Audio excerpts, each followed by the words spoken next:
Field marshal Syed Asif Munir نے کہا ہے کہ پاکستان کی خود مختاری اور سالمیت کو نقصان پہنچانے کی کسی بھی بھارتی مہم جوئی کا سوچ سے بڑھ کر جواب دیا جائے گا۔ انہوں نے کہا کہ بھارت آپریشن سندور کے دوران اپنے مقرر کردہ فوجی اہداف حاصل کرنے میں ناکام رہا ہے۔ بھارت کی جانب سے ناکامی کی غیر منطقی توجیہات پیش کرنا آپریشنل تیاری اور اسٹریٹجک دور اندیشی کی کمی کا مظہر ہے۔ آپریشن بنیان مرصوص میں پاکستان کی کامیابی میں بیرونی تعاون جیسے الزامات غیر ذمہ دارانہ اور حقائق کے منافی ہیں۔ یہ بیانات پاکستان کی کامیابی کو تسلیم کرنے میں روایتی ہچکچاہٹ کی عکاسی کرتے ہیں۔ بھارت پاکستان کی دہائیوں پر مبنی حکمت عملی کی بنیاد پر کامیابی کو تسلیم کرنے سے گریزاں ہیں۔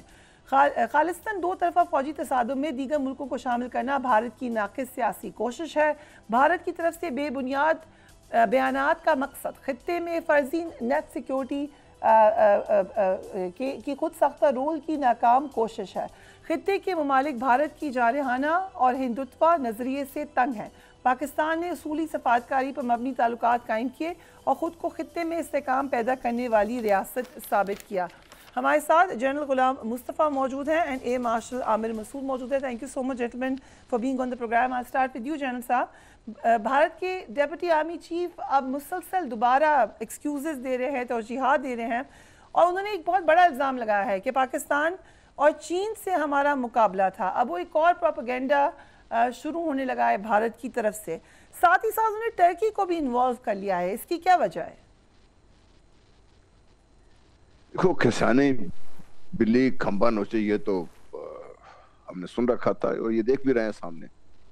حقیقت یہ ہے کہ بھارت جس مہم جوئی کی سر پہ اس کا خیال یہ تھا کہ اس دنیا میں اور خطے میں اپنے آپ کو ایک چوہدری ثابت کر چکا ہوا ہے، اور اس کے بعد تو خیال تھا Pakistan is just a stumbling stone, اس کو وہ ایک ٹھوکر سے ایک سائڈ پہ کر دے گا۔ انہوں نے دیکھیے، کسی بھی جب اب جنگ ہوتی ہے سب سے پہلے جو آپ چیز ذہن ہوتی ہے یا آپ کی کوئی مہم جوئی کرنا ہوتی ہے تو آپ اپنے مخالف کا یا اپنے دشمن کے بارے میں ہر طرح کی معلومات حاصل کرتے ہیں، اور ان معلومات کی بنیاد پر پھر آپ جو ہے بھی منصوبہ بندی کرتے ہیں۔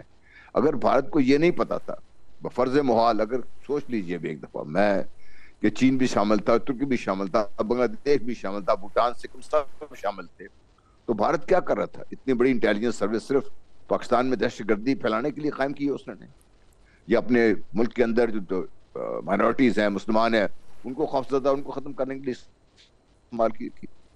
بھارت کی ہر سطح پر ناکامی ہے، یہ ان کی پولیٹیکل لیول ناکامی ہے، ان کی اسٹریٹجک لیول اس پہ ناکامی ہے، آپریشن لیول اس پہ ناکامی ہے، اور اب اگر ان کو ہتھیار انہیں نہیں لیے تھے یا نہیں ملے تھے ان تو پھر اتنا بڑا ہنگامہ کھڑا کرنے کی ضرورت کیا تھی؟ ان کو خود اپنی قابلیت کا احساس نہیں تھا۔ تو دیکھیے، یہ جو مہم جوئی تھی جس میں میں یہ سمجھتا ہوں کہ ان کی جو فوج ہے وہ بھی سیفرنائز ہو چکی ہوئی ہے، فوج کی لیڈرشپ ہے وہ بھی ٹوٹلی ہندوتوا کی یا برہمن زائنزم کی وہ پیروکار ہے، جس کی وجہ سے مودی صاحب کی مرضی کے مطابق سب کام ہوتا ہے، ناٹ ریئلائزنگ کہ بھی دیر از اے پاکستان، از اے کنٹری، از اے بڑا N army, it has got its people, اور آرمی ہماری کوئی سوئی بھی نہیں ہے، اینڈ دے نو کہ پاکستان کی آرمی سے زیادہ ڈائنامک آرمی اس دنیا میں بہت کم ملتی ہے آپ کو۔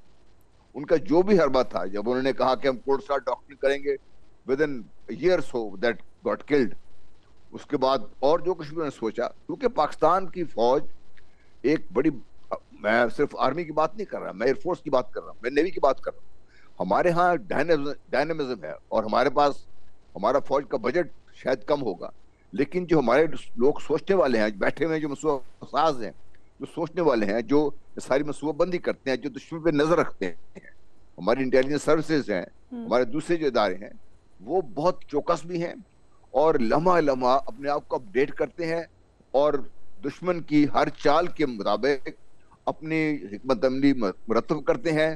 اس کا نتیجہ آپ نے دیکھ لیا، 6-7 کی رات کو بھارت کا خیال تھا کہ آج کے بعد پاکستان سر نہیں اٹھا سکے گا، 10-11 کے بعد اب یہ ان کا حال ہو چکا ہوا ہے۔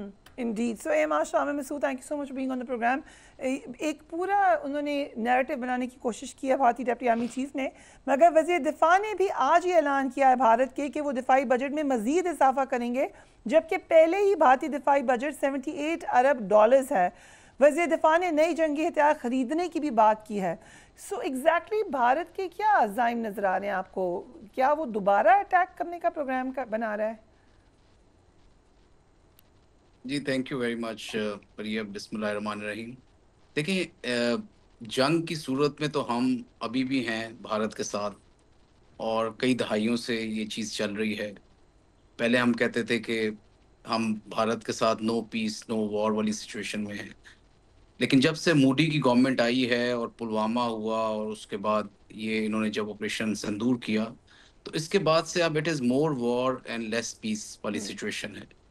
اور بیٹلز اس کا ایک حصہ رہتی ہیں، لیکن وار جو ہے وہ صرف مطلب کائنیٹک ڈومین میں نہیں ہوتی. جس طرح سے انڈیا لگا ہوا ہے کئی سالوں سے، اور ڈیفینیٹلی اس آپریشن سندور کے بعد زیادہ ایک ایکٹیویزم نظر آ رہا ہے کہ ڈپلومیسی کے لحاظ سے، اکانومی کے لحاظ سے وہ زیر کرنے کی کوشش کر رہا ہے پاکستان کو. اور انہوں نے جو کچھ عزیمت برداشت کی اور جو ان کی ایک قسم کی امبیرسمنٹ ہوئی اس آپریشن سندور میں، اس کے بعد سے وہ چیز ان کو کافی حد تک ایک ہضم نہیں ہو رہی. اور سم آف دا ادر اس کی وجہ سے ڈپلومیٹک ڈومین میں بھی اور ریجنل ایک قسم کا آپ کہہ لیں جو ان کا ایک بنا ہوا تھا ایک اپنا مقام، اس کو کافی ٹھوس پہنچی ہے.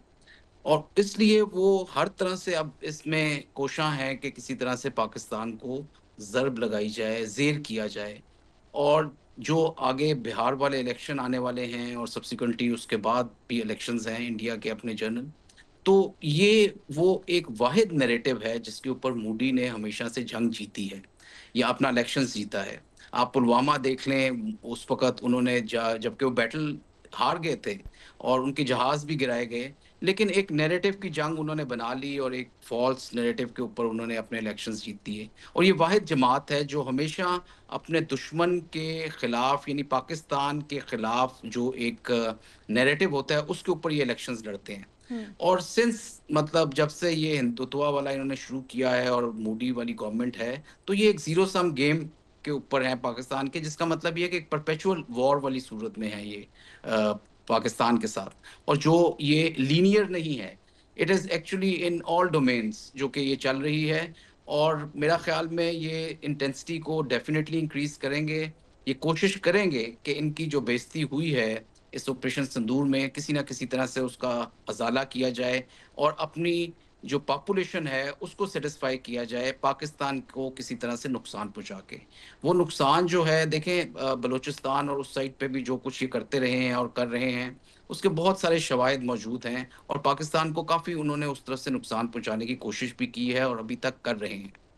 میں سمجھتا ہوں کہ شاید وہ آنے والے دنوں میں ایک اس طرح کا کائنیٹک یا ڈائریکٹ کنونشنل آپریشن شاید نہ کریں جس طرح انہوں نے آپریشن سندور میں کیا تھا، کیونکہ کوئی ایسی چیز ان کے پاس ابھی موجود نہیں ہے یا ایسی کوئی ٹیکنالوجی ایک دم سے آ نہیں گئی کہ جس سے وہ پاکستان کو ایک شوک اینڈ آ کی صورت میں ڈال سکتے ہیں یا ان کو پاکستان کو زیر کر سکتے ہیں یا پاکستان ایئر فورس کو کوئی بہت زیادہ نقصان پہنچا سکتے ہیں. میرا خیال میں جس طرح کی ان کی چل رہی ہے ایک ایسوسیشن اور پارٹنرشپ اسرائیل کے ساتھ اسپیشلی، تو یہ وہ والے طریقہ کار ضرور استعمال کریں گے، وہ والے عوامل، وہ جو سب کنونشنل ویز ہیں، چاہے وہ ٹیررسٹ کے تھرو ہو، چاہے وہ ہمارے ہائی ویلیو ٹارگٹس کو کسی طرح سے وہ اٹیک کریں، یا وہ سائبر ڈومین میں یا کسی اور نان کائنیٹک ڈومین میں ہتھیار استعمال کریں، وہ عوامل یہ ضرور استعمال کریں گے. میرا ذاتی خیال ہے کہ آنے والے دنوں میں وہ کوئی ایسے طریقے سے ضرور پاکستان کو نقصان پہنچانا چاہیں گے جس کے لیے میرا خیال میں ہمیں تیار رہنا چاہیے. Right, we should be ready. General صاحب،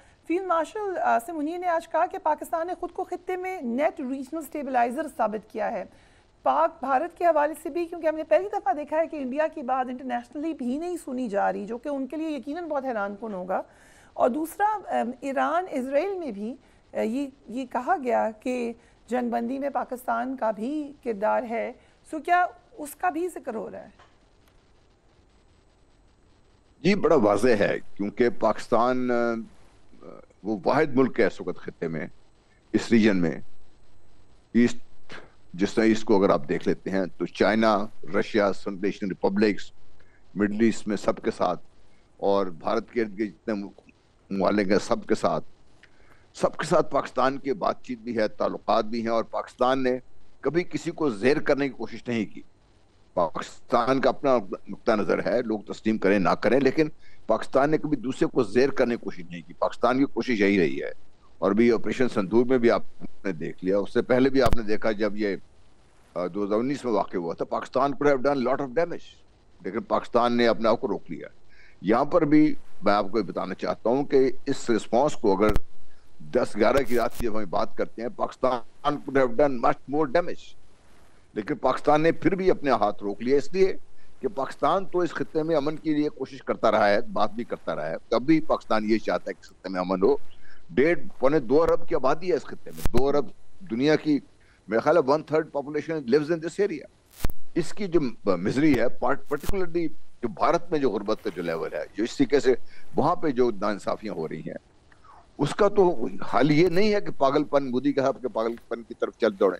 پاکستان نے تو کوئی امبیشن ہے ہی نہیں پاکستان کی, other than the fact of course Kashmir is an unresolved issue, اس کو ریزالو ہونا ہے اور انشاءاللہ ریزالو ہوگا بھی. تو پاکستان نے تو کبھی ایسی بات کی ہی نہیں. پاکستان نے, اگر ایران کی آپ بات دیکھیے, یہ پہلی دفعہ نہیں ہوا, اگر آپ کو ایران عراق کی جنگ یاد ہو, اس وقت بھی پاکستان نے resolutely, Pakistan was the only country in this region جس نے اپنے آپ کو اپنے بالکل نیوٹرل رکھا, ٹرائیڈ کے دونوں کے درمیان معاملات بہتر ہوں.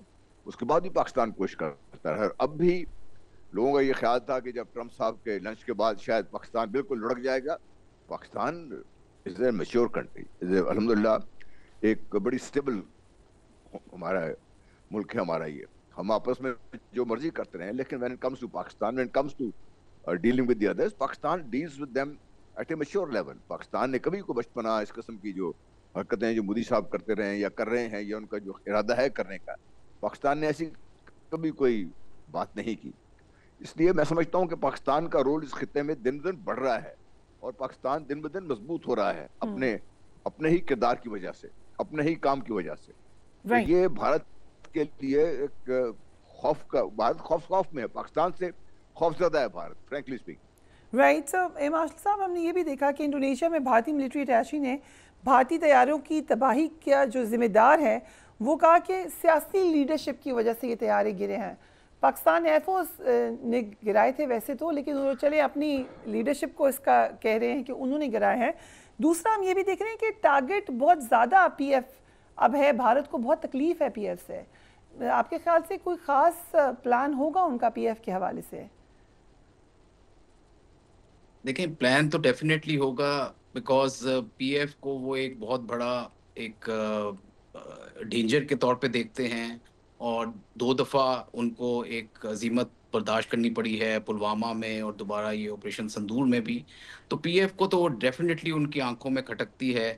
اور جہاں تک یہ جو آپ نے بات کی ڈیفنس اٹیچی والی, دیکھیں جو ان کی پولیٹیکل لیڈرشپ ہے اس کو ضرور مطلب بلیم کیا جا سکتا ہے اور جانا چاہیے, بیکاز پولیٹیکل لیڈرشپ ان کی جو ہے وہ ڈیسیجن میکنگ لوپ میں سب سے اوپر ہے, اور وہ ہمیشہ اپنے ذاتی مقاصد کے لیے, اپنے پولیٹیکل ایمز کے لیے, اپنی پارٹی کی مقبولیت کے لیے, اپنے الیکشنز کے لیے وہ ملٹری کو اس طرح سے ایک سب کنونشنل طور پہ استعمال کرتی رہی ہے اپنے مقاصد کے لیے.